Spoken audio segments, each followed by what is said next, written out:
Hey guys, Lucas Creations here, and in today's video I'm going to be showing you how to do the dispersion effect in Photopea. And I've done two other videos before, but this is going to be the most updated, most recent, and there's some changes that have happened in Photopea. So let's get right into it. Alrighty, so the first thing you want to do is you want to get your picture in Photopea here, and then you're going to want to click Duplicate Layer. Click on that bottom layer, and then you're going to want to go to Filter, Liquify, and make sure this top one is selected up in the top left, the smudge.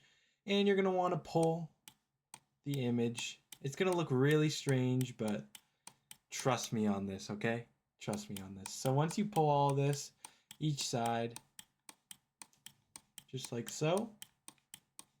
Alrighty, and once your image starts to look like similar to mine, like this, it looks a little crazy, stretched, weird, you're going to want to hit OK. So the next step you're going to want to do is on both layers, you can start on either one, it doesn't matter. You're going to go down to this bottom and you're going to click the layer mask, go up to the top, and you're going to hit the layer mask as well. So you want masks on both of the layers. Alrighty, so the next step is going to be the hardest one. I'm going to leave a link down below to a website where you're going to find this. You're going to want to click free download. It's going to bring up some weird stuff typical for these weird websites.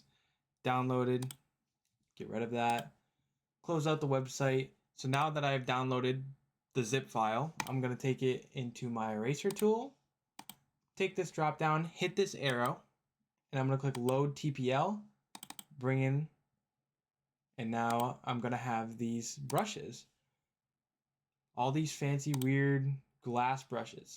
And now what you're going to want to do is go in here, pick whichever one you like. They're all pretty similar. Turn the size down a little bit. And then you want to make sure you're selected on your top layer, the one that is not all scrunched up. And then you can zoom in a little bit. And then you can just mess around with it, just like so. And this gives you that dispersion effect.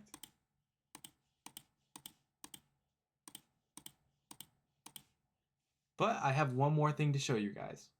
So now, if you would like to, it's all preference, you can go into Google and search for a texture. I'm going to go with a galaxy texture. That's what I usually do. I'm going to find one that I enjoy here. And obviously you can't use these images for profit or commercial use, just for fun.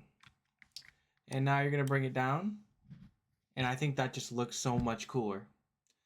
So if you guys enjoyed this tutorial, hit that thumbs up, watch some of my other videos, and hit that subscribe button. I'll see you in the next one.